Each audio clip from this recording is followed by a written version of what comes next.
I'm going to just put you on speaker through the phone, and we'll just record it like that. The quality of the sound is important, but it's not as important as just really the message. Go ahead and let me hear you, Eric. How do you let me hear your voice a little bit. Okay, testing 1, 2, 3, 4. Okay. So does that work for you then? Is the static gone then? Nope, no static at all. Great. So we're just going to try to like go device to device and record it just like that, and that's fine. So how was your trip there in Texas so far? It's great. We had a nice class. It's my advanced citizenship class. I've decided to streamline a little bit and add a couple little things to it, and so it was good. And then we went out to eat in the nicest restaurants in Austin. I just finished going to one last night that was wonderful. And so we've just had a very nice time. It was nice to be in San Antonio, and I look forward to going home tomorrow. Yeah, I know nothing's better than going home after a long trip. I noticed that on your online there on your store at 24/7 World Radio that you sell the citizenship course that you teach. You sell the binder, and I'm looking at that, and I'm wondering, what's all involved with that? What will you get in the binder? Does it basically like the paper hard copy of your course that you teach? Right, it's a paper hard copy, and then you also have a zip drive, with all sorts of things on it. So you get one binder that's my consolidated course. It's in 3 sections. Volume 1, Volume 1, Section 9, and Volume 2. And then I list the topics in each section on the website there so you can see the topics. But that's what you get. And I also have a PowerPoint that's included in the drive that I review the first day of the private citizenship class. And we go into the history of how the Jesuits changed our status in 7 different transitions. So I cover those transitions so it's clear to the listener or the student.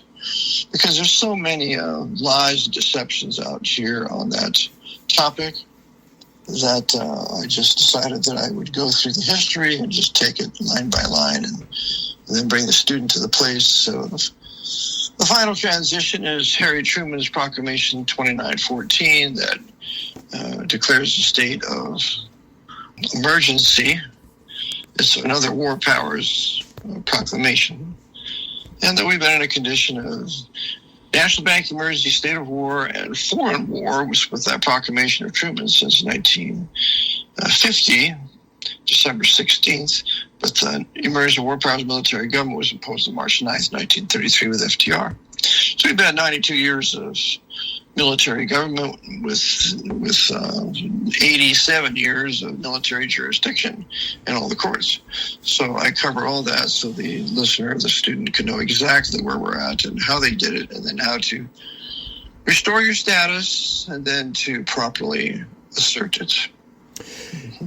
Yeah, I think that as we watch the news, headlines coming through, we can see that like things have stepped up in America as far as the kind of chaos and this kind of slide into lawlessness and anarchy. And you can see that these judges many of these judges operating on like a Marxist kind of ideology are working hard to make sure that law-abiding American patriots are getting locked up for long periods of time for ridiculous violations of the law. And then the criminals, violent criminals, dangerous criminals are being released very quickly. With in some cases it's amazing how people with like murder charges or violent heinous crimes are just being released with the charges dropped. And you can see the same thing happening probably to a greater effect in Europe, where people who apparently by many accounts women are being raped by in some cases by Muslims who will only get community service. And then when the women complain about their attack and blame, or name the Muslim as the attacker, that they, in some cases, are getting sent to prison for 3 or 4 years for hate crimes.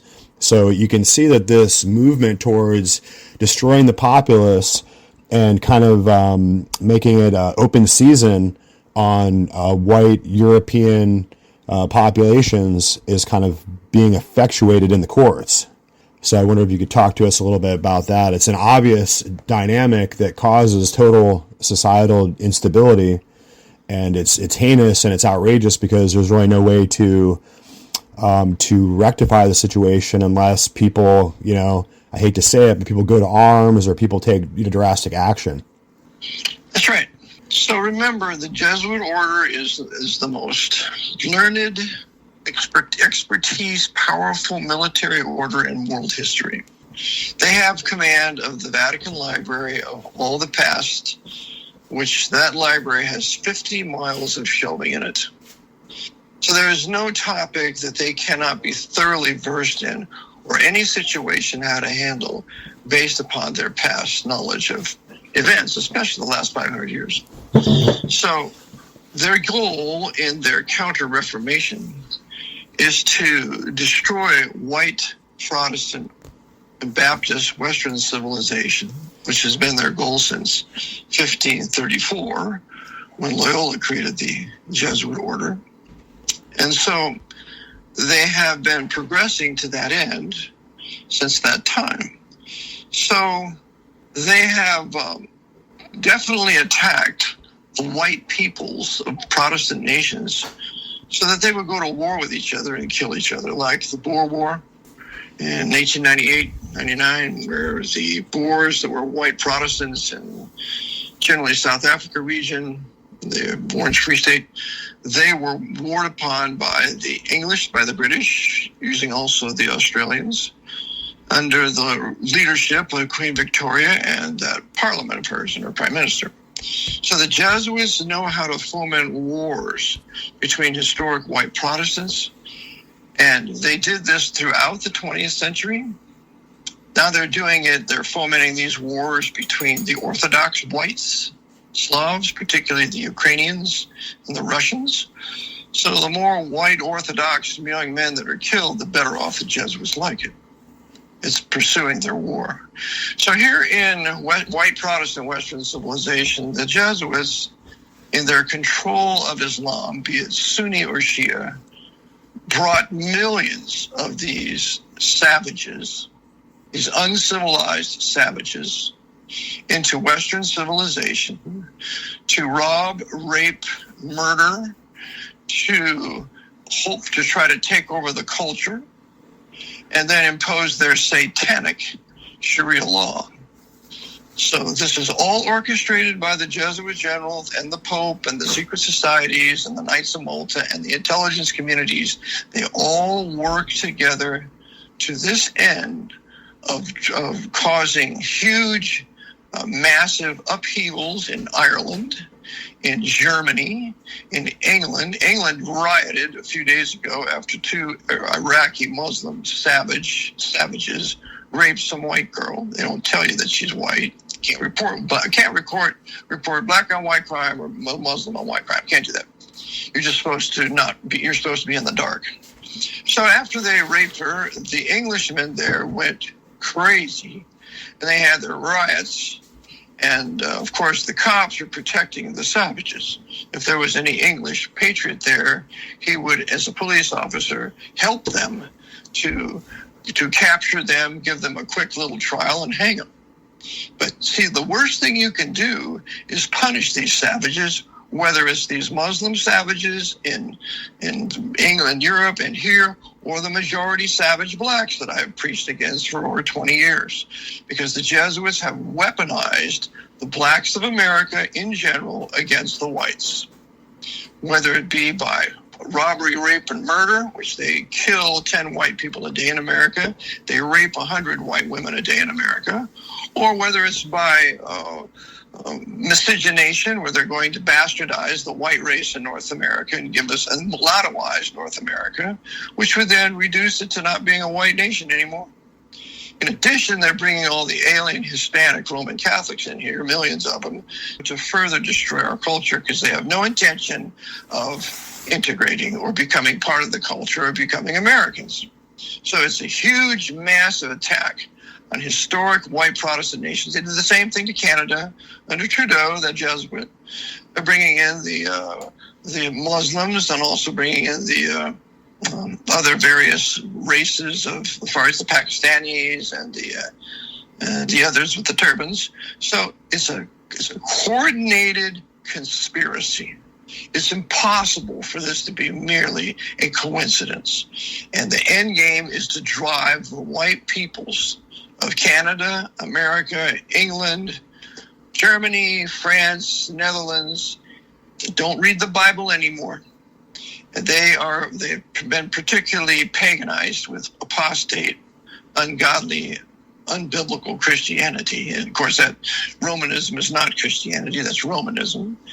So it's apostate Protestantism and many Baptists. And so to the end of driving these white men to desperation, as I have said for years, into the new right, into the Turning Point USA New Right, which is Catholic, or that's why they got rid of Kirk, or into something very similar. I've mentioned Betty Clermont's work, Imposing Christian Nationalism in America, which is mean Catholic nationalism, and also Martin Lee's great work, The Beast Reawakens, written in 1998, showing that Europe and America will be going into a new quasi-fascist new right.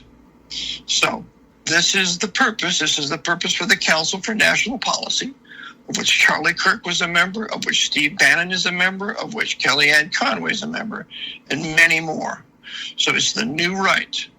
So that's what they want to do. Islam is going to not succeed in setting up Islam here. They're going to be rounded up, and they're going to be sent to the concentration camps. That's what's in store for all the Muslims here. And that's what's in store for all the alien Hispanic invaders. They're all going to be rounded up and sent to the camps. And that's why Oliver North and Ronald Reagan created the FEMA camps during Rex 84 in 1984. So all of this is in place. And now they brought forward their Joseph Goebbels of America, a minister of propaganda during the Third Reich, who was trained by Jesuits in the Rhineland. That was Joseph Goebbels. And the American Joseph Goebbels today is Fuentes, Nick Fuentes. I call him Cardinal Fuentes. Right. So what he says, much of what he says is true. But in the end, Israel is to blame, not the papacy, because he's a fanatical Roman Catholic who is honestly stating what Catholic doctrine is, and that is that all Protestants are heretics and only Catholics are Christians. That is Roman Catholic doctrine. So he's right about that. But when he's now talking about we're taking back America when all the Protestants gave it over to the women and the Jews and so on. So he's got a big following and he's blaming Israel for everything. And that's exactly where the Jesuits want to go, to take apostate Protestants and Roman Catholics, unite them under a new right movement with propagandists like Fuentes and others, and then bring us into the new right politically, and then have a two-front war, and then during the time, persecute the Jews, and then in the end, we're going to be defeated by our Sino-Soviet Muslim invasion, which I've talked about, as you know. So that's what's really behind this. That's why they brought the Muslims here. That's why they let these savage blacks go after they commit crime after crime after crime. It's Masonic. The Jesuits control Freemasonry. They wrote all the rights of Scottish Rite Freemasonry. And so they have their Masonic agents and their Knights of Columbus agents and Opus Dei agents in the courts so that they can continue to shove this crime down our throats to drive us into the new right. Meanwhile, making every effort to justify the taking of our guns, which would completely then denude us and make us unable to resist their design. Yeah, I agree 100%. I have to point out that in Australia we had that horrible shooting, that awful act of mass murder, which is basically the religious, I guess, or the cultic, I would say, or the religio-cultic design of Islam is a manual for world conquest.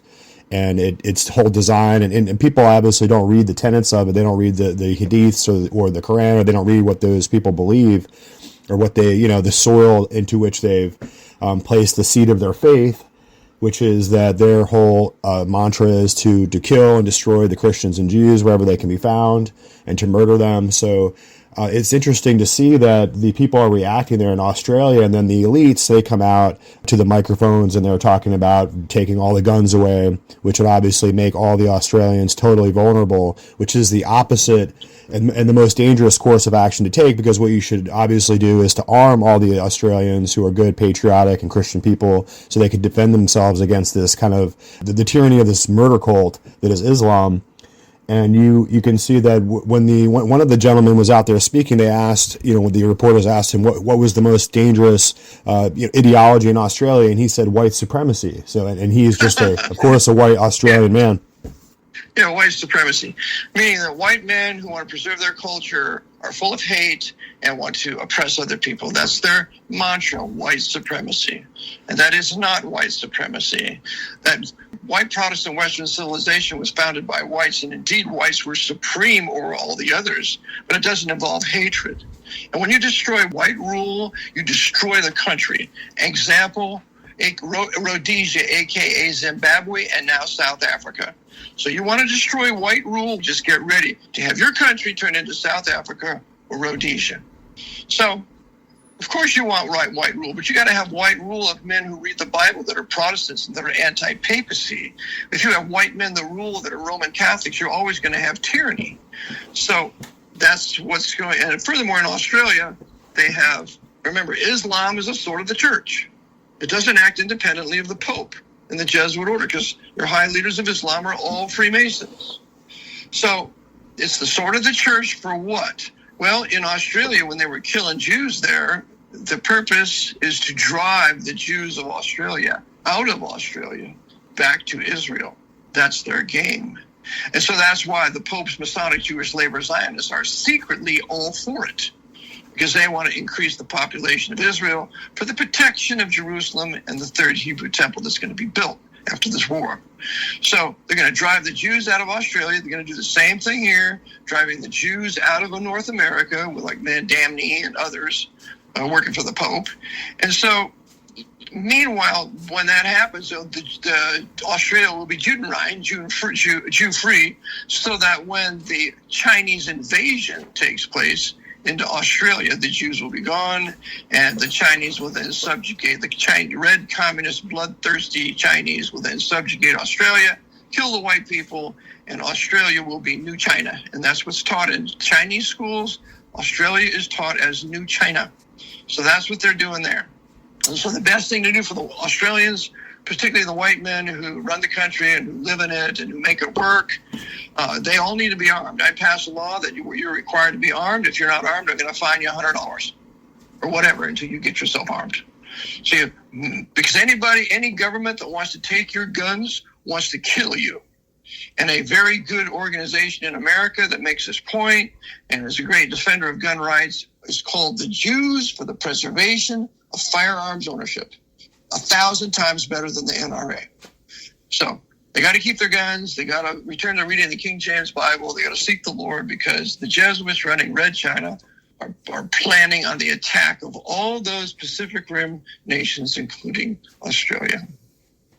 Yeah, I know that there is a bunch of controversies surrounding this whole discussion that we're having regarding Jews in Israel, and that as soon as a lot of these folks, these Nick Fuentes or Mamdani folks out there hear us discuss Jews or Israel in a positive light in any kind of, by any means, then they will call us Zionists. And this word Zionist, it never struck me as like a derogatory term. I always thought that I was a Zionist, and I heard you describe recently on one of your programs the 6 different forms of Zionism that exist. And I always thought of myself as a biblical Zionist, and I believe in the prophecies of the Jewish prophecies of the Old Testament. I believe in the scriptures and the Jewish prophecies in the New Testament, as they are, obviously line up. And I believe in this ultimate end time scenario where Jesus Christ is going to return to Zion, and he's going to rule there for 1,000 years. And so ultimately Christians, biblical Christians, are Zionists who believe in the prophecies. But there's a lot of nuance there, because there's so much controversy around the land of Israel regarding Jacob's trouble. And it's interesting because so many people are anti-Semitic now, and what's interesting about the situation with the Jews is that there's such a huge contingent of Jewish rabbis and scholars who are Talmudic Jews, obviously, who are behind this Chabad organization and who are pushing on this idea of the Noahide laws. And so this is something that aligns with global government and the United Nations and with Islam and this idea of creating these Noahide laws, where these laws which it's kind of convoluted, but it's obviously anti-Christian. These are laws that would outlaw the worship of Jesus Christ. And so many of these rabbinic Talmudic Jews out there who have rejected in so many ways the Bible as we understand it, their own God and their own scriptures, they've rejected it for this kind of New Age Jewish supremacist idea that, you know, that the Jews are looking for Rabbi Schmalzen or somebody to come back from the dead and become the new Messiah. So they're very twisted and they're very wrapped around the axle about their own religion. And so it seems like in many ways, it kind of this new Noahide law, distorted, idolatrous Judaism reminds me of like Scientology or something. It reminds me of Mormonism. It's very bizarre. It's very fictional. It's very distorted, and it's very separated from the foundation point of their own scriptural law that was laid down, you know, as far as the God of Abraham, Isaac, and Jacob, and the scriptures as we have them in our own King James Bible. This new kind of New World Order Talmudic Judaism is very different from our understanding of what the Jews had been historically. That's correct. The Talmud I maintain was the Babylonian Talmud, was written in Babylon in the 6th century. I maintain there were Roman priests in Babylon that aided them, the Jewish leaders, to write this, because Rome had a hand in the writing of Quran to alienate the Arab peoples, the racial Arab peoples, from believing on the true Lord Jesus Christ. And the Talmud was written to alienate the racial Jewish peoples from believing on the Lord Jesus Christ. So those are two documents of Satan intended to bias the only two races that have racial promises in Isaiah 19 during the millennial kingdom yet to come. So therefore he attacked them specifically with these works of iniquity. The Judaism of today, formal Judaism, ended with the destruction of the temple in AD 70. And the Judaism, ultimately, the results thereafter is a cult, and they're synagogues because they deny that Jesus Christ has come, that he's the Messiah. And of course, the Messiah must be Jehovah manifested in the flesh, because they deny that it's a synagogue of Satan. Just like the Roman Catholic Church is a church of Satan. It's like all these Protestant churches that have abandoned the Bible. They're all Protestant churches of Satan. It's like every Hindu temple is a temple of Satan. It's like every Buddhist temple is a temple of Satan. They all are antichrist. They all deny the true Lord Jesus Christ, pursuant to 1 John chapter 4, verse 4, thereabouts. So the religion of Judaism has nothing to do with the Bible, either Old Testament or New Testament. And they are persecutors of us when they get in positions of power, which shows you that these Masonic Jews and Talmudic Jews are working with the Roman papacy. Now, this is very important, and this is why Alex Jones and Shapiro are apparently going to have a debate, because Shapiro is saying that the attack on the USS Liberty was a mistake, which is a lie. And Jones is going to prove that it wasn't, because all you got to do is watch Sacrificing Liberty, which is a 4-DVD set, and it's obvious that it was an attack. But it was attacked by the Israeli government, subject to the Pope of Rome, on orders of Lyndon Baines Johnson and Richard Helms, that was the head of the CIA at the time.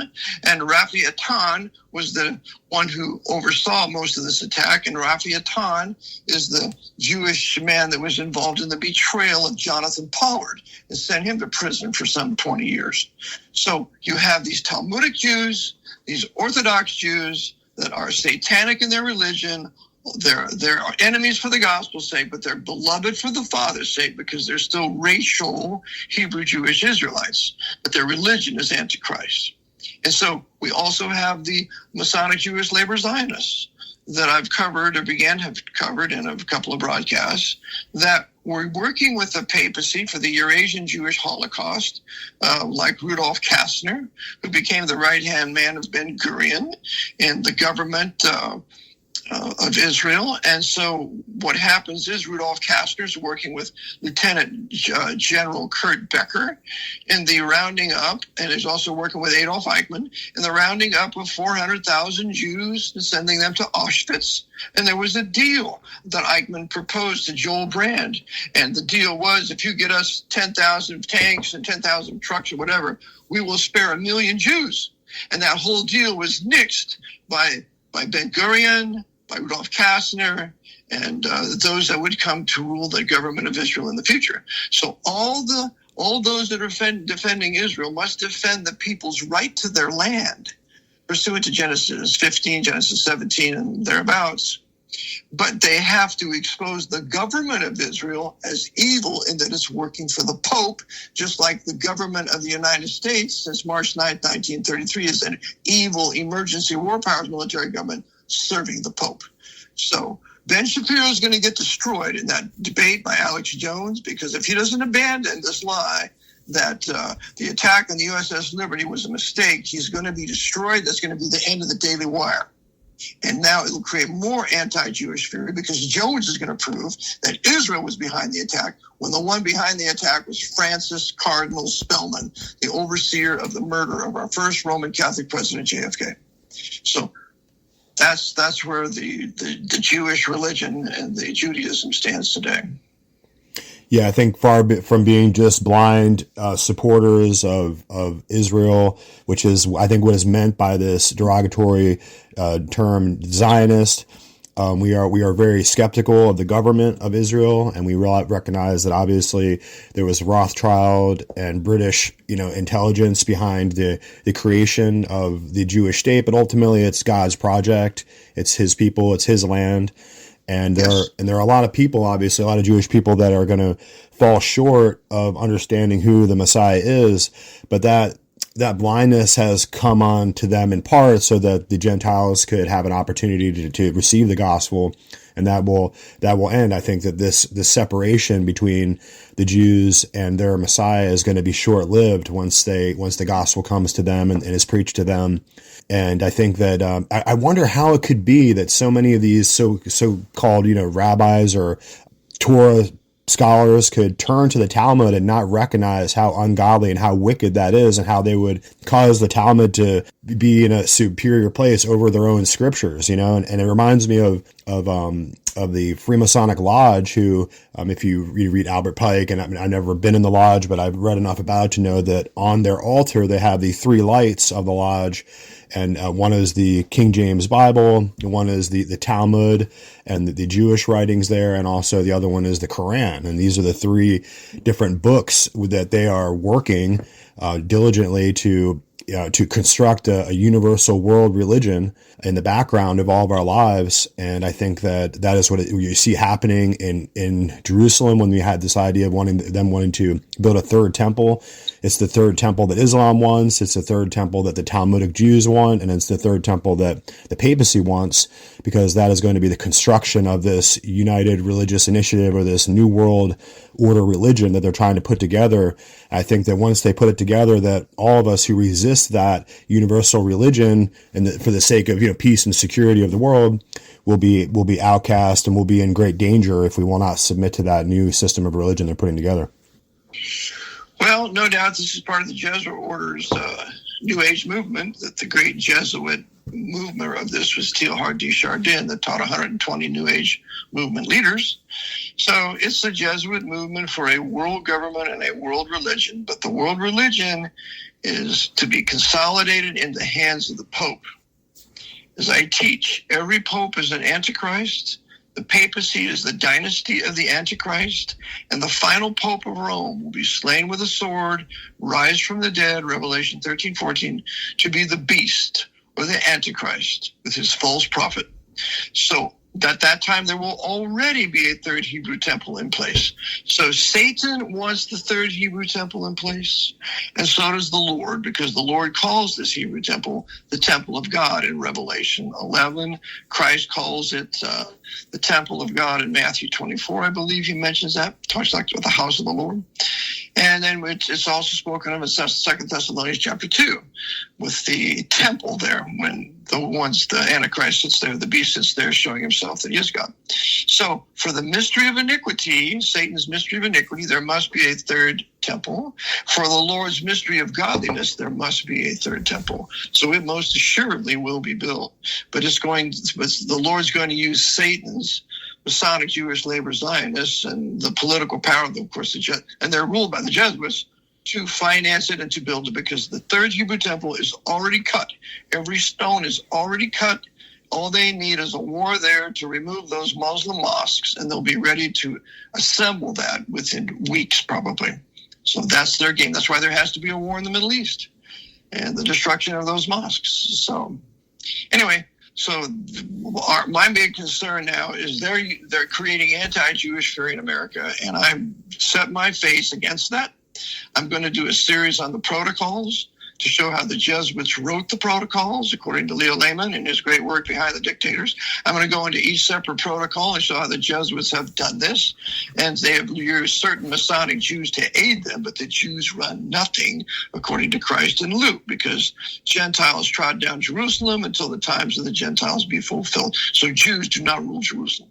So that's kind of our major concern right now. I don't want to see America go into an anti-Jewish fanaticism, and they're using two precepts for this: that the Jews wrote the protocols, which the Jesuits wrote, and that the Jews ruling Israel are ruling for the Jews and ruling for Israel and have nothing to do with the Pope. I intend to destroy those two beliefs, which are the beliefs of Fuentes and others, that Israel does not rule the world, the Pope rules the world, and Israel is merely the tail of all nations, pursuant to Deuteronomy 28. However, the top leading Jews aid the Pope, serve the Pope in his designs.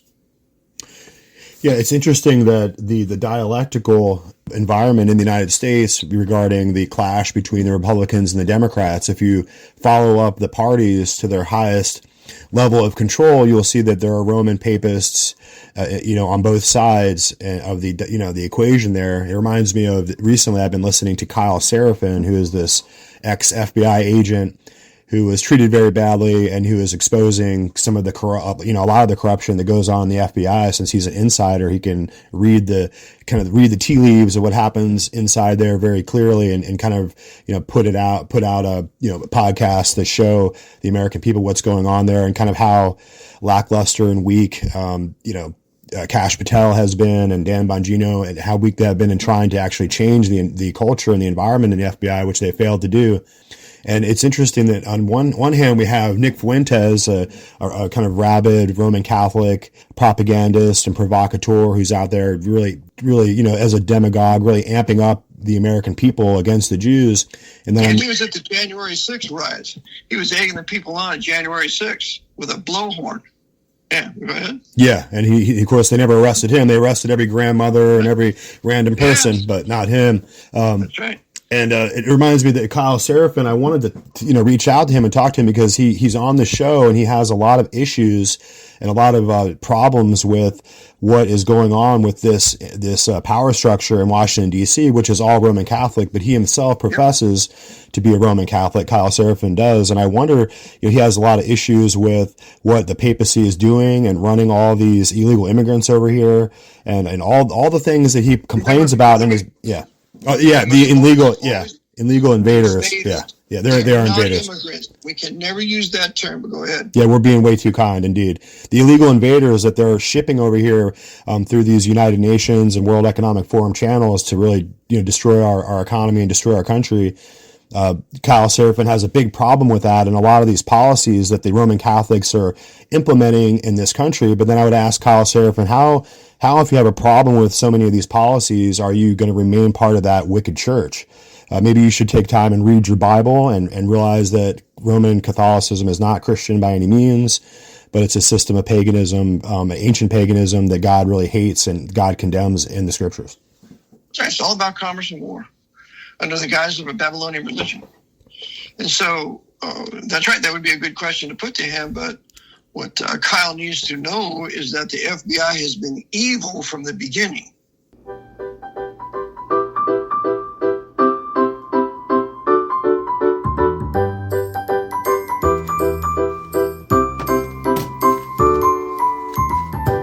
That's right. It's another word from our great sponsor, Colossus Hobbies and Gifts. And you can find them at colossushobbies.com. A growing online emporium, pro-American, pro-family, and pro-Trump 2028. ColossusHobbies.com is Fun Time Incorporated, the most awesome joy emporium of gifts, hobbies, and games, toys, costumes, and sports gear anywhere online. Playtime, creation, and excitement for all ages. Every balloon, robot, yard bubble, hula hoop, laser gun, jump rope, camping tent, and video games, all at ColossusHobbies.com. It's all about joy and laughter and playtime amusement at ColossusHobbies.com. Need good gift ideas or accoutrements for your favorite hobby? ColossusHobbies.com. Drones, sports gear, board games, party supplies, educational projects, STEM learning, and Play-Doh and Play Slime. Sunglasses, balls, and G.I. Joes, all at ColossusHobbies.com. PlayStation 5 and games. Colossus Hobbies and Gifts is growing and adding new gift ideas and surprises every day. As you can possibly imagine, we have all this various camping supplies and card games, magic tricks, and seasonal gifts. Unique gift ideas for all ages. All kinds of puzzles and beads and many indescribable delights and joys, all at ColossusHobbies.com. Come support us here at Real American View and check out ColossusHobbies.com. With the Bureau of Investigation, created in 1909 under Roosevelt's presidency, and J. Edgar Hoover became the head of it then, and in 1924 they changed it to the Bureau of the FBI. Wait a second. They make it the FBI in 1924. Then Hoover, I believe, is put in charge of it. That's right, because the first one was a Napoleon. Right. Charles Napoleon Bonaparte. He was a Roman Catholic. And so they put an apostate Protestant heading it in 1924 with J. Edgar Hoover, and he's going to rule it for 48 years. It's been evil from the very beginning, and it was created with an executive order. It was not created by a vote of the Congress. So it's the Holy Office of the Inquisition. I have a book that I recommended. It's called Hoover's Inquisition. The FBI was it's by Theoharis, but it's called the American Inquisition. And so that's all it is. It doesn't protect us. So the FBI has been evil from the beginning, and now it can be used as a weaponized for even more evil, weapon for more evil, and that's what's been done under the Biden-Obama administration to further drive white people into the new right. Now, you mentioned Dan Bongino. He's the only guy I have any respect for there. However, with the assassination of Charlie Kirk, carried out by what I call the white shirt shooter off to his right, when he shot him with a .38 revolver in the neck and it exits the other side, with the shooting and killing of Charlie Kirk blamed on this patsy that never shot the rifle, somebody else shot a rifle. And so with this killing of Charlie Kirk, it's obviously there's a conspiracy. There's many people involved. I can point out 8 of them in the videos that the people have taken with their phones. Why is Kash Patel covering that up? He's covering it up on orders from Donald J. Trump, working for the Archbishop of New York City. And so with that, the deputy director of the FBI was Dan Bongino. And Dan Bongino looked very guilty when he was sitting there with Kash Patel, agreeing that it was Tyler Robinson that did the shooting. I knew he knew it wasn't the truth. He looked very difficult about it, so here's what I believe. I believe Don Bongino says, I need a reason to resign because I know what's happened here and I'm not going to go along with it, so I need a reason to resign. So the reason to resign is the bogus reason that he just can't stay in the FBI any longer with what's going on. And so That's not the reason why he's resigning. He's resigning because of Trump involvement, Patel involvement in the murder of Charlie Kirk. That's why he's resigning, and he's not going to be any part of it. So as this unfolds, we'll see what happens to Dan Bongino, whether he's going to be killed or allowed to resign or what. But it's going to prove interesting, and it's going to further ignite the new right. Yeah, no, I think that there was a huge controversy there involving Charlie Kirk.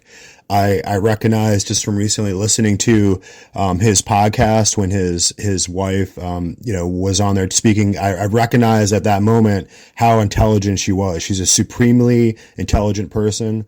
She is very beautiful on the exterior, but that kind of belies what is underneath, which is an incredibly sharp mind. And I recognized at that point that something was going on there, which I can't imagine what it is. It's very convoluted, but the truth is that Charlie Kirk was not going to pull the party line as far as Roman Catholicism. He was constantly talking to John MacArthur and had a lot of meetings with him and Zoom meetings with him and a lot of interactions with him, which would indicate to me that he was becoming a very staunch and biblical Protestant Christian and was beginning to recognize the difference between the two things. And so I think that Candace Owens reminds me of just a typical ignorant fool of the kind of populists that kind of inhabit the Roman Catholic Church, people who are just driven by various propagandistic views and don't really have a good biblical understanding of what's going on. Typically Roman Catholicism doesn't teach their parishioners the Bible. They are people who are just going based on the rituals and the doctrines and the kind of the canon law traditions of that the church teaches, but they don't have any kind of biblical understanding. And so that's how you could be swept up into so much kind of nonsense that you see that is going on with Candace Owens. And I think that Charlie Kirk represented somebody who was going to come out more and more strongly against the kind of idolatry and the kind of insidious ritualism that Rome represents. So they had to get rid of him.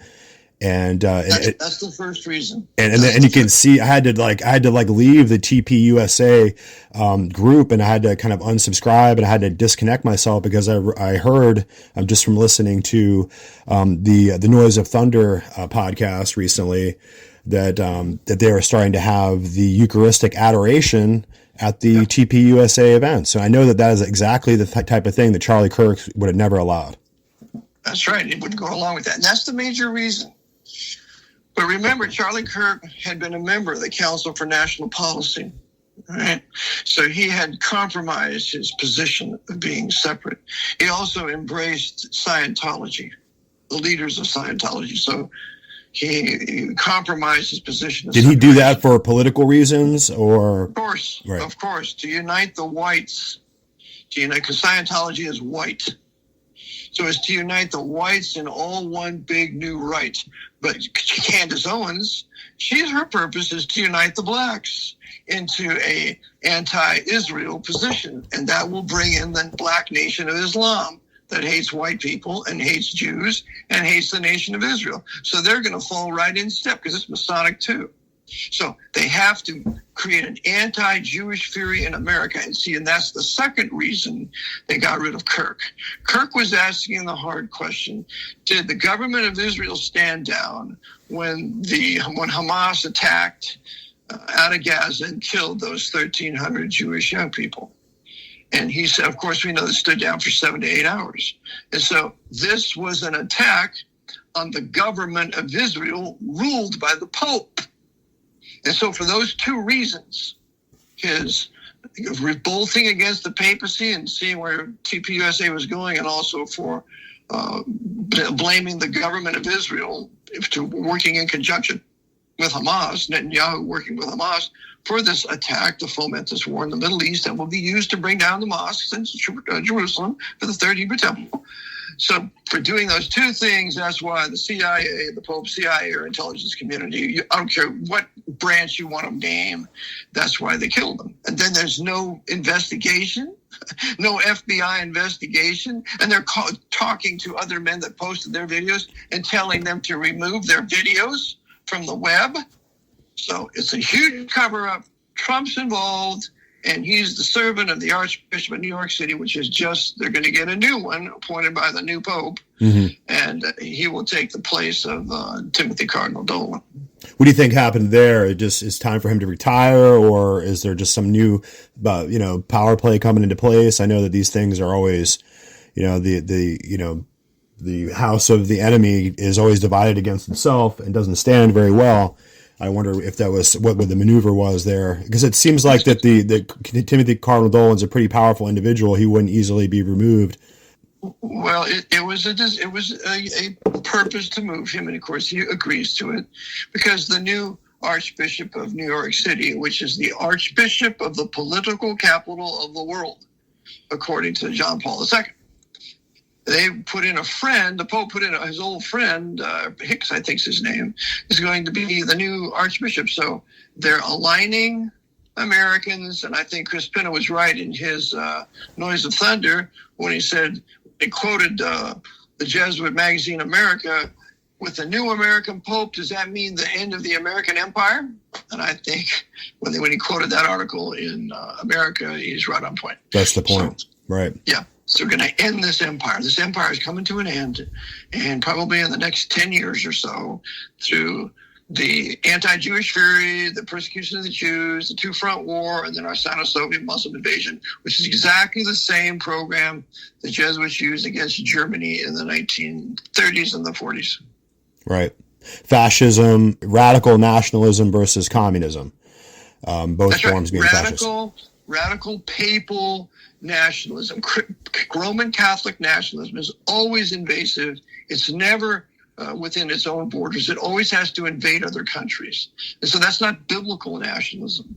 And so there are all these white Roman Catholics with this white Roman Catholic nationalism is the same exact thing as communism, except with a different label. As I show in my book, they both work together during the Eurasian Jewish Holocaust. And I just discovered, by the way, through one of my advisors, that he found a book showing that Rudolf Hoess, who was the Commandant of Auschwitz, where approximately at least 1.5 million Jews were killed, before he was executed, he had a 4-hour confession with a Jesuit priest named Wladyslaw Lohn, Lohn. And that confession was for 4 hours. A Polish Jesuit priest. So this Jesuit priest ran Auschwitz because he ran Hess. So the Jews need to know this too, that the real killers weren't the Germans, it wasn't the Nazis, it wasn't even the SS. It was the Jesuit order overseeing it all. So that's why FDR doesn't bomb the tracks to Auschwitz. That's why Churchill, FDR, Stalin, Hitler all work together. And it's the same, and also the Masonic Jewish Labor Zionists. They're working with the Nazis too. So they're all working together then, and they all work together now. Yeah, just going to a larger like 50,000 foot view of what I think is coming in the future is we were just working on a little section, a chapter called the North American Union, and it has to do with this plan. If you go back and look up this book called Mankind at the Turning Point, which is I think it's the first or the second report to the Club of Rome. So it's one of the major Club of Rome documents.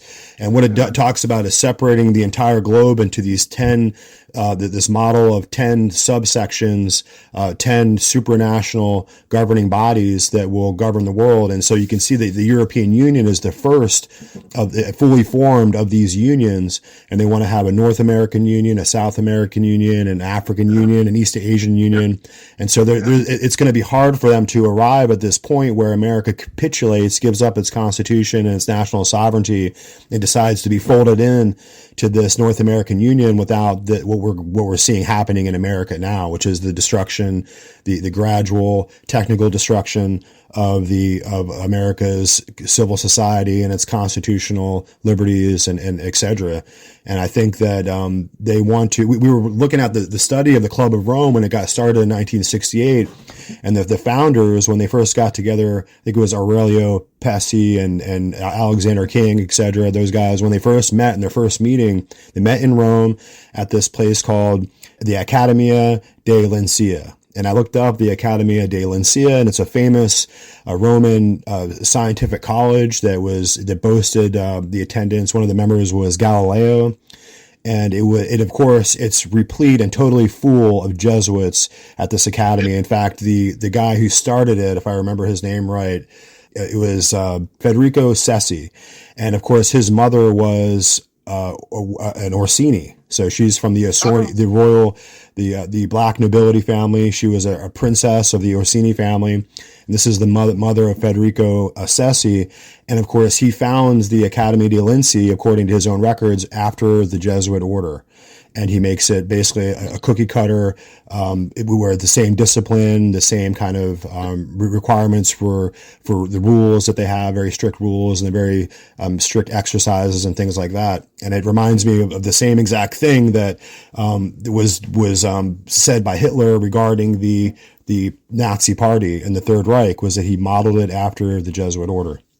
Yeah, he modeled the SS after the Jesuit order. That's yes, right. Sir. And Himmler was the Jesuit general. That's why all his generals, his top SS generals, met at Wewelsburg Castle, which was obviously a Jesuit operation for advising these generals. So that's absolutely right. And then we have the Jesuit confessing SS Commandant of Auschwitz, Rudolf Hoess. So it's all Jesuit. If you read the book Order of the Death's Head by Heinz Honig, it tells you in there that the whole SS was modeled after the Jesuit order. That's why they dressed in black. Well, it's interesting that the Death's Head being such a crucial, it's the skull and crossbones. And of course, if you go back and look, I think it was 1833 when the Brotherhood of Death, the Skull and Bones 322 Society, was set up very quietly, very discreetly at Yale University, which was originally founded to be a Bible college that taught missionaries, a Protestant college. And so very quietly, they insinuate this ultramontane secret society there. And of course, it was after the founder of the Skull and Bones Society went on a long trip to Germany, to Bavaria, and he apparently had interactions with the Illuminati there and brings back this system of occult secret society. And of course, it's immediately powerful. There's no hesitation. There's no build-up. With the very first class and the very first classes of this Skull and Bones Society immediately have presidents and congressmen and senators and generals. And then what happens right after that in 1833 is, of course, the Civil War. And then what happens right after that is this rise to the buildup of war in Europe concerning. Don't forget the establishment of the Knights of Columbus, right, in New Haven, the same place where you have your Skull and Bones, Yale University, and so that's in 1882. So the Knights of Columbus are going to be the warriors for the Jesuit order, and so you have this merging of Skull and Bones and Knights of Columbus in New Haven, Connecticut. Yeah, in New Haven, that's exactly right. They're established in New Haven was the Church of St. Mary, which is a Catholic church there in the diocese, and the Church of St. Mary is established there in 1832. And then, of course, the Knights of Columbus are established at the Church of St. Mary's in 1882, as you say. Yes. And so some 50 years later. So it's very interesting because it's all about the German Federation, because we were doing this study about how during the suppression of the society between 1773 and 1814 is going to be basically the destruction of the Holy Roman Empire. I guess Francis II is going to abdicate during the rise of Napoleon, because Napoleon's power is incredible across Europe, and I think they were afraid that he was going to take the title of the Holy Roman Emperor for himself, so they abdicated so that the Habsburgs would save face and wouldn't be humiliated. And then right after, of course, in 1814, Napoleon goes away, the very same year that the society is kind of reconfigured all the chess pieces on the board, and they brought themselves back into being. And Pope Pius VII is going to, reinstate the order. At that time, they're going to go right into the Congress of Vienna, and they choose not to rebuild the Holy Roman Empire, but they create the German Confederation. The German Federation is built at that time. And you can see that they're going to go after this larger structure. They're going to go after this larger model, which you see later in the Treaty of Rome, and you see the buildup for the European Union today, which is a much larger and much more technocratic tyranny than the Holy Roman Empire ever was. Remember, the Holy Roman Empire was no doubt German, which was Roman Catholic. That was the First Reich.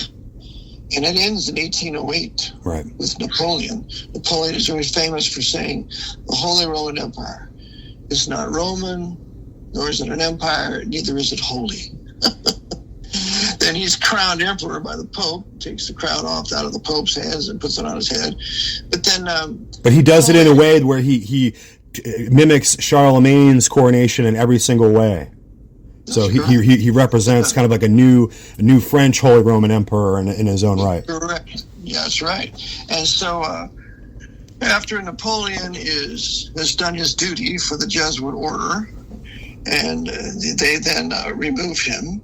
And in 1870, you have the Franco-Prussian War, which the Prussians were still Protestant at that time, and they win as they establish the Second Reich in 1871 with the good Otto von Bismarck and the Emperor Wilhelm I. And so you have the Second German Reich, which is Protestant, which the Jesuits hate, and that will be destroyed about the time of World War I, after the end of World War I, and when the Jesuits are readmitted into Germany in 1917, because they were expelled by the German Parliament, which would include Wilhelm I and Bismarck. So the Jesuits had a score to settle with the Germans. So they were expelled during the Second Reich. Yes, they were expelled during the Second Reich. Reich. They had the score to settle with that, but also just with the entire idea of the Protestant Reformation and Luther himself. Yes, so that's why in World War II, they're bombing all these Protestant churches. They destroyed Church of Our Lady of Luther. They destroy every Protestant church they can possibly destroy during World War II, whether they're going to use the Americans or the British, or whether they're going to use Hitler and Goering in charge of the Luftwaffe. So it's a total annihilation of Protestantism in Europe, as well as the roundup of the Jews to get rid of them, which was necessary for the reestablishment of the revived Latin Kingdom of Jerusalem under the post-Masonic Jewish labor Zionists. So it's a total wonderful flow of history when you see all these pieces work together in light of what the Jesuits are doing. Yeah, it seems like that the academics today serve only the singular purpose of keeping all this singular storyline from coming together. So you have all these, scholars and academics who tell us all about World War II and history, but they can't seem to piece together the puzzle pieces to show the truth about what really happened, that it's really just it's really a second 30 Years War, which is a point that you made a long time ago.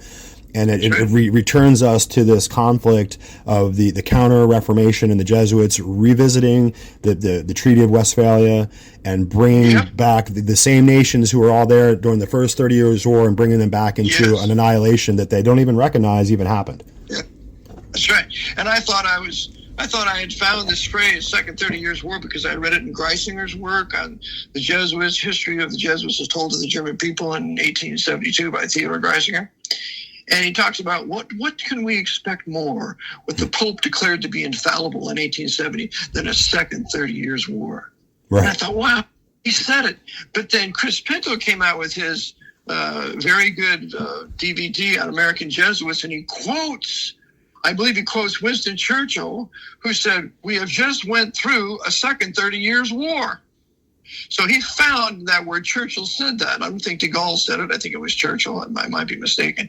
But they talked about that right after the war. So it was a second 30 Years War. And any university should teach from 1914 to 1945 all throughout Europe was indeed the second 30 Years War.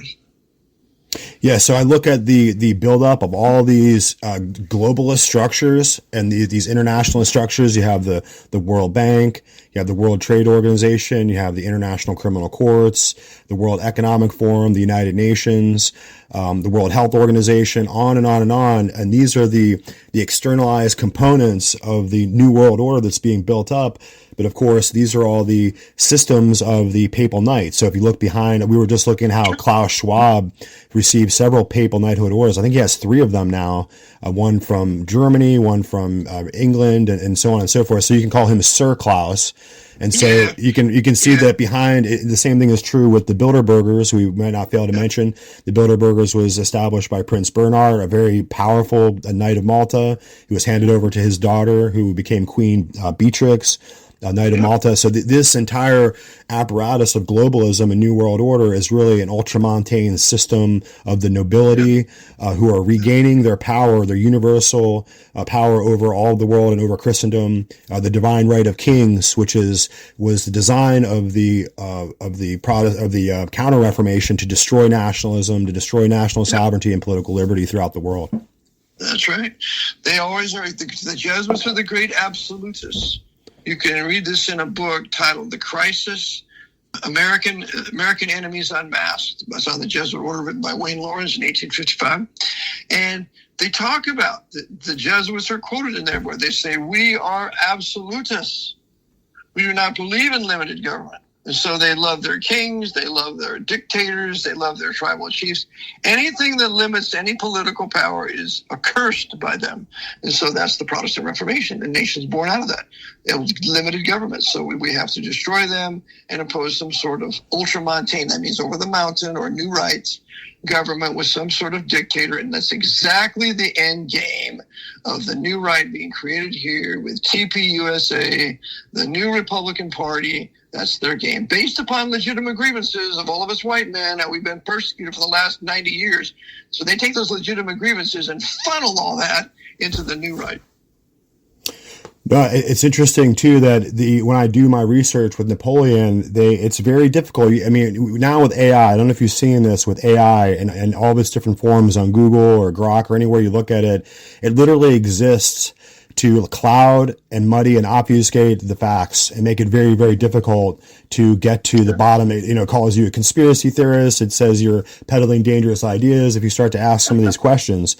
But when you get down to it, you can begin to see that, I mean, this system has to be programmed this way. There's no way for this AI to be situated where it's carrying on this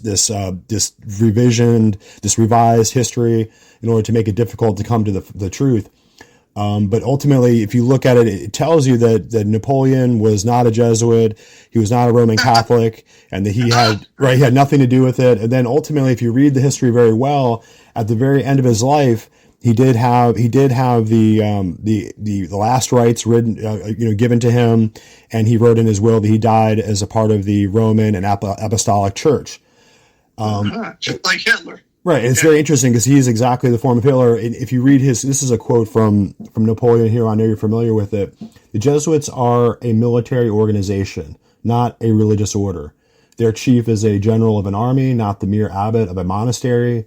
And the aim of this organization is power. Power in its most despotic exercise, absolute power, universal power, power to control the world by the volition of a single man.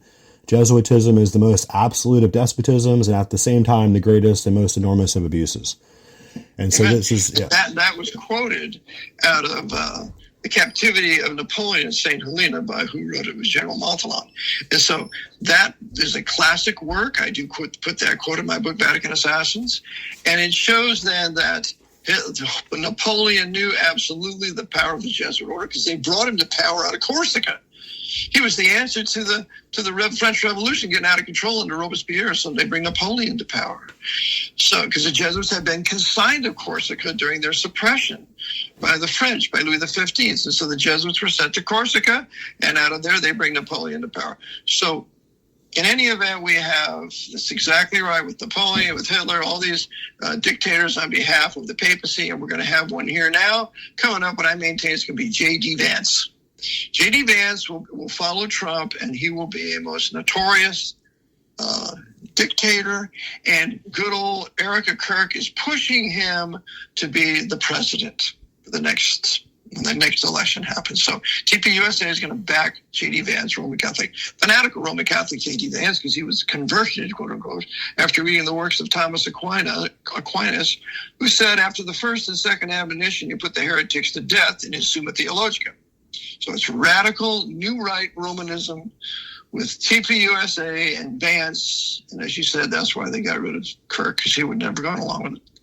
He seemed like he made a fateful choice when he married Erica.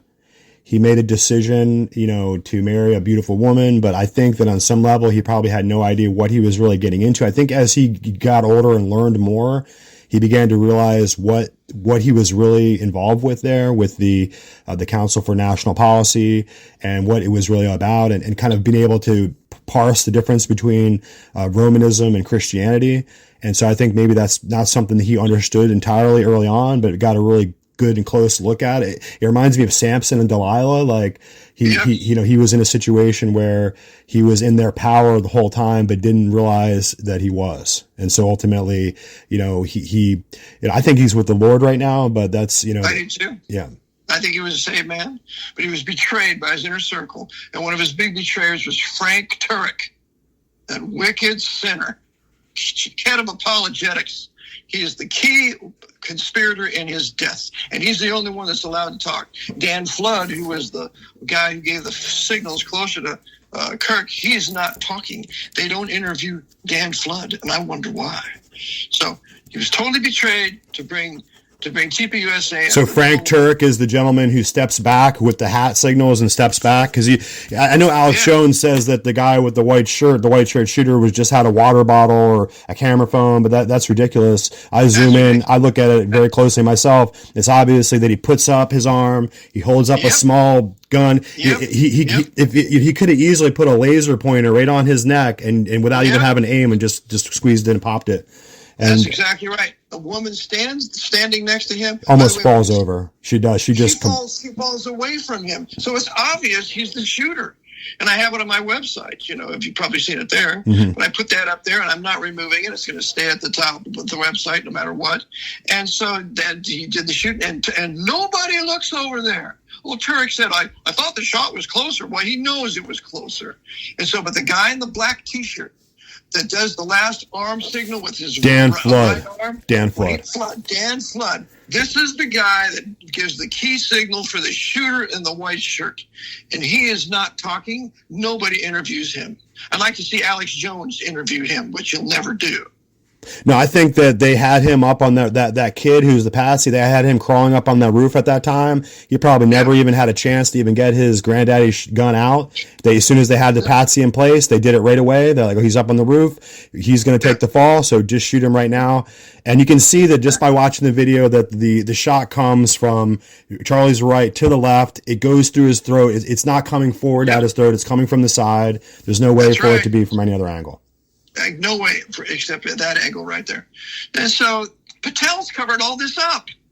I mean, do you think he even knows? He seems like they describe him as being bubble wrapped, as someone who is just. No, did you ever see the movie that he put out with Government Gangsters? Did you ever see that? I got the book and I didn't read it, but I was really behind Patel. I was behind the whole idea of him, redoing the FBI and coming in there, but it's not happening. Well, there was a video he put out that you can watch called Government Gangsters. It's excellent. And so we figure he's going to come in, he's going to do the right thing. And now he's covering up the assassination of Charlie Kirk. And thank God Dan Bongino got out of there, so he can't be blamed for it.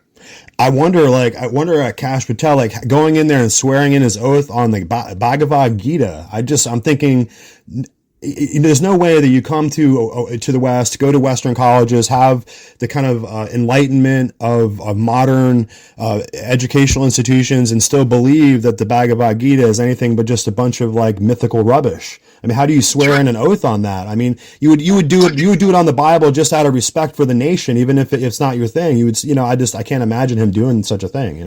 Well, remember Obama, he takes his oath on the Quran, right. And LBJ is the worst of all, because when they swear him in as president on Air Force One, it's a Roman Catholic woman putting a Roman Catholic missile for LBJ to put his hand on to swear into the presidency. It's not a Bible; it's a Roman Catholic missile, which is the worst of all. So, can you imagine committing such a heinous murder and just living just for a few more decades before you go to meet your maker? I mean, I can't imagine the thinking. These people, it's a form of insanity. It must be demon possession. What did he have to gain in he must be already, what did he have to gain in just a few decades of life to lust for power in such a way that he wanted to have that man killed? And then, now he's got to stand before the Lord and explain himself. It's amazing to me. Yeah. Well, Johnson didn't believe in that. He was an atheist, really. Clearly. And all he got more out of that assassination was more money, sex, and power. Sex from his Roman Catholic concubine, Madeline Duncan Brown, more power from the papacy, and more money. Money that just stays in the bank, stays in the Chase Manhattan Bank after you pass on to face the Lord, and then it means nothing. And then he put his soul on the line for just nothing. Just goes to the service of the devil. Right. And then LBJ is in the critical position of overseeing the attack on the USS Liberty, which is his grand performance under Francis Cardinal Spellman. Yeah, and that's where John McCain Sr., he's the head of the Atlantic Fleet, and he's overseeing all of this, that cigar-smoking, wicked 33rd degree Freemason. Then you got the other one that tells all the sailors on the USS Liberty to shut their mouths. That was Admiral Kidd. And so it's a huge, massive conspiracy that's very well documented in Sacrificing Liberty, put out by the former survivors of the Liberty. And so it's obvious. LBJ said, I want that GD ship at the bottom of the ocean. So they failed. They were going to sink it. They failed. There wasn't just a... That's right. That's right. And then they were going to sink it because they towed it. Instead of towing it to Crete, which wasn't far away, they towed it to Malta, which was 1,000 miles away, hoping that it would sink. I mean, one piece of evidence after another showing that LBJ was behind this, and the CIA with Richard Helms, who was involved in the Kennedy assassination, Clayshaw. So it's the same group of criminals behind the attack on the USS Liberty working for the Pope as was the Kennedy assassination. It's not the people of Israel who did it, or even the government of Israel on its own. That government was under the command of Francis Cardinal Spellman as he controlled Rafi Athan, and the prime minister at the time, who was at that time? I can't quite remember, but he controlled them, and that's why they did it. So it's my prayer that these guys in the Surviving Liberty, that they realize it was Spellman controlling the government of Israel through the CIA. It wasn't just Israel. Yeah, lately I've been praying for Alex Jones. I noticed that he got saved recently, that he's been going to the River a Bible Church down in Tampa. I've noticed he's gone there a bunch. And I noticed he's been pushing back on this kind of anti-Semitic hate mongers that are in his chats and in his show that constantly are pushing him to blame the Jews for everything. He spends a great deal of time on his show. Yeah, he spends a great deal of time on his show pushing back on that and pointing out that, while the nation of Israel does bad things, that it's not all about that. And so I have high hopes for him that his situation is changing from the direction that he was heading in. And if he tells the truth, brother, that the government of Israel is run by the Pope, remember the people that put him in power were the Knights of Malta. His father-in-law was the Knight of Malta in the Reagan administration. So, no, they will get rid of him. It'll be the end of the Alex Jones program. It's going to be interesting to see what he says when he's in the same position that Charlie Kirk was in. Yes, waking up and recognizing it. Yeah. Yeah. So what is he going to do? Is he going to tell the truth, or is he going to back down? So I think the debate, if it happens between him and what's it? Ben Shapiro. Yeah. Ben Shapiro. It ought to be very, very interesting, and the outcome of that. No, I'm interested to try to. I know that on one occasion or more, I know we're almost done here. But you've spoken to Chris Pinto. I've been reaching out to him. I'm hoping to get him to speak with me briefly, maybe just do a quick interview. I'm just so interested in his work. I mean, there's not very many gentlemen like that we have in America today who's doing movies and just doing so much really good work. It's incredible. Nobody like him. I mean, I offered to help him put together a sequel to his American Jesuits. We'll see what he does. But everything he covers, he tries to be absolutely factual and not go beyond them, which I appreciate, but I'm not kind of that way. I take the facts, and then based upon those facts, we can expect this. Right. So. Yeah, you're but right. anyway, I love the guy. When I have my private citizenship classes, I include his DVDs. The true history, the true Christian history of America, which is the best thing I have ever seen, and the other one is American Jesuits. Those are the two DVDs I give to my students.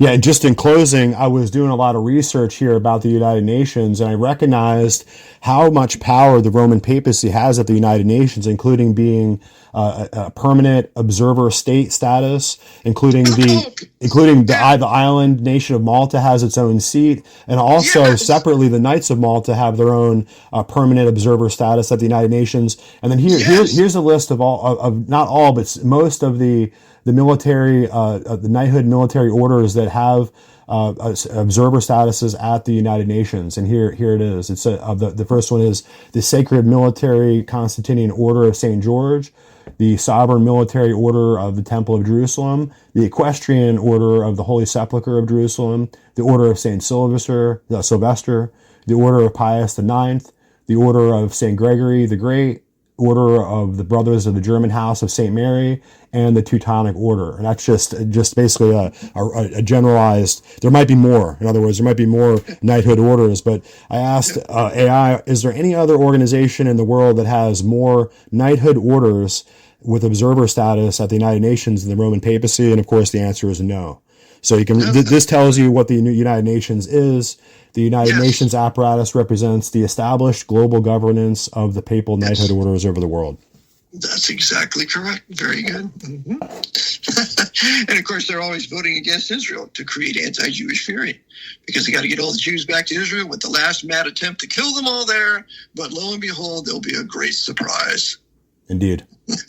Well, I thank you, Eric, Pastor Eric Phelps, again, for coming on here with us and spending some time with us. And would you like to tell us about what you've been working on recently as we close?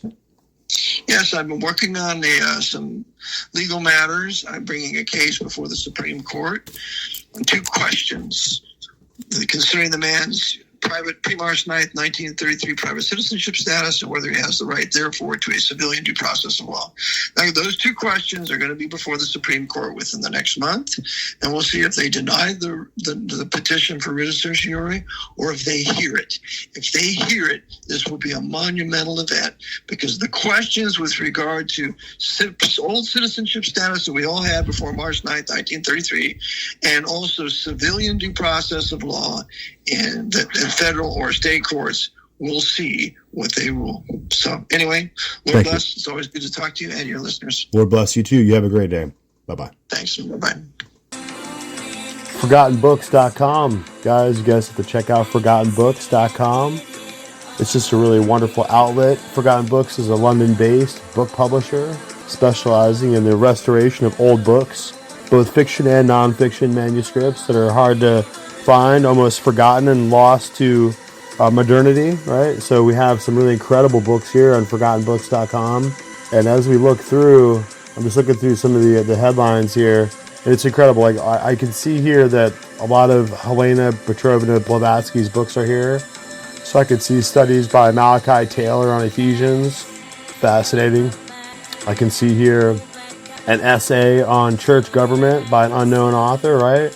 As I go through here, over 1.3 million forgotten or lost or all but lost books, right? A history of the so-called Jansenist Church of Holland, the moral concordances of St. Anthony of Padua, right? All this incredible books, guys. All these incredible forgotten books. A sermon on the death of Abraham Lincoln, right? This is incredible. This is an incredible resource. The secret instructions of the Jesuits, right? All these. ISIS Unveiled. Wow, this is incredible. ISIS Unveiled right here on ForgottenBooks.com. Guys, you got to come check it out.